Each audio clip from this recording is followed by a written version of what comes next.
Hai, kenalkan namaku Daniel Rizky Ahmad Farezi. Statusku saat ini adalah mahasiswa Universitas Negeri Malang, Prodi Pendidikan Bahasa Mandarin. Kemarin, aku sempat magang di ruang belajar Agil melalui program yang disediakan oleh Kemendikbud, yaitu MPKM MSIP, atau bisa disebut Merdeka Belajar Kampus Merdeka Magang Studi Independen Bersertifikat. Magangku di ruang belajar Agil dilakukan secara hybrid, setengah daring, setengah luring. Aku bangun pagi, mandi, dan mulai bekerja. Setiap hari akan ada moderator yang memandu jalannya kegiatan harian melalui grup WhatsApp, mulai pembukaan di pagi hari hingga penutup di sore hari. Tidak lupa dengan adanya pertanyaan roll call setiap hari. Moderator dan pemberi pertanyaan roll call dilakukan oleh tim secara bergantian.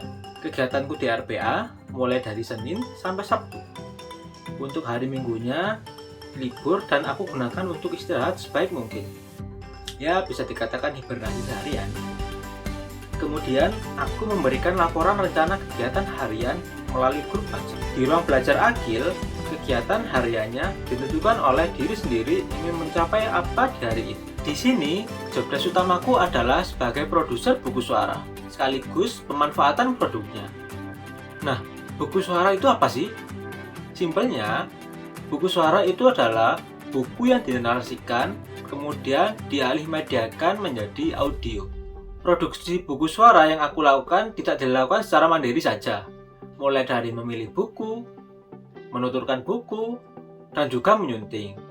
Namun, kami dari tim audiobook juga membuka kerelawanan untuk produksi buku suara melalui platform Indo Relawan. Tujuannya untuk kita sebagai produser buku suara tidak hanya memproduksi buku suara saja, namun melainkan kita juga bisa memberikan ilmu yang kita peroleh sebelumnya pada orang lain.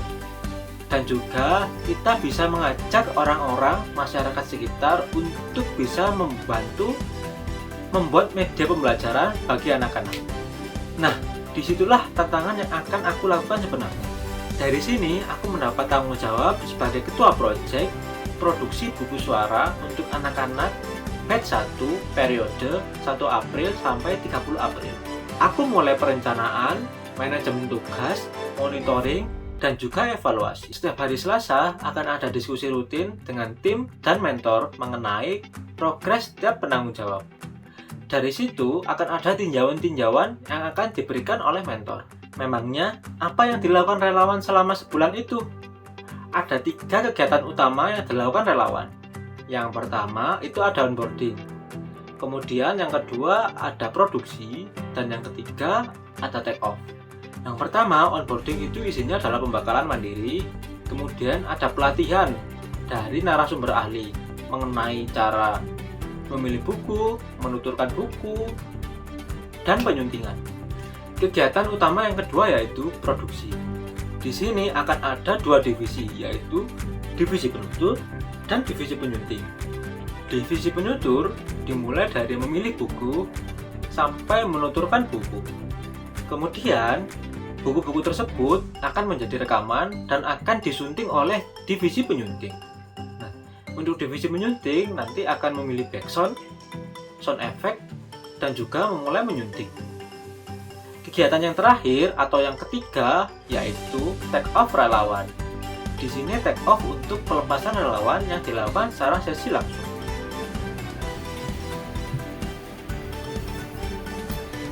Tidak hanya jobdesk utama yang aku lakukan, tapi juga di luar jobdesk utama juga aku lakukan, seperti menjadi relawan teknis, MC, host, moderator, dokumentator, notulis, dan fasilitator. Nah, karena setiap minggunya pasti akan ada mentoring karir yang membutuhkan relawan teknis. Ketika aku sudah tidak menjadi ketua proyek, aku berpindah divisi ke divisi desain, yang tugasnya untuk membuat desain poster dan juga desain sertifikat. Dalam memenuhi konversi mata kuliah, aku diberi kesempatan oleh ruang belajar Agil untuk mengajar anak-anak berbahasa Mandarin di kegiatan kelas suka bahasa. Nah, di sini aku bisa mengimplementasikan ilmu yang aku dapatkan dari perkuliahan. Aku juga sempat menjadi fasilitator di kegiatan luring, seperti lokakarya audiobook pada acara Raya Literasi, produksi massal, dan juga kegiatan SSFF.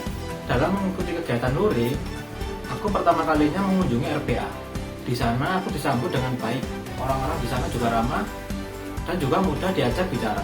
Jujur saja, dari kegiatan yang aku lakukan di atas, aku belum pernah melakukannya sama sekali, atau aku belum ada pengalaman tentang kegiatan itu. Namun dari sini aku menantang diri sendiri. Tidak ingin hanya bisa melakukan itu saja. Kalau bisa, aku ingin menjadi orang yang berguna bagi orang lain dan juga bisa berkontribusi pada masyarakat sekitar. Ruang Belajar Agil memang wadah untuk belajar, khususnya pemuda.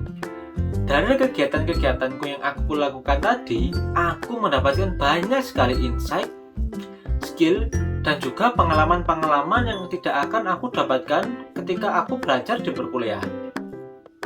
Dan juga di sini aku juga bisa mengimplementasikan apa yang telah aku pelajari di perkuliahan melalui kelas UK tadi. Mumpung masih muda, alangkah baiknya belajar dan menambah pengalaman yang banyak.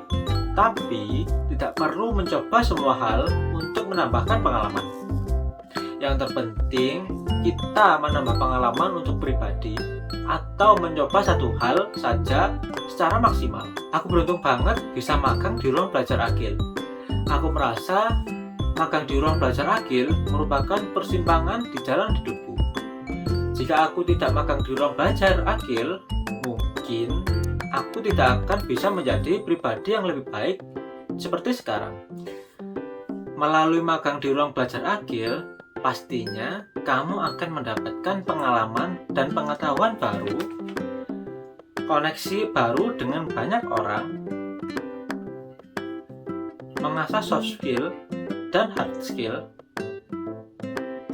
dan juga tentunya berbagai kegiatan untuk menantang diri sendiri.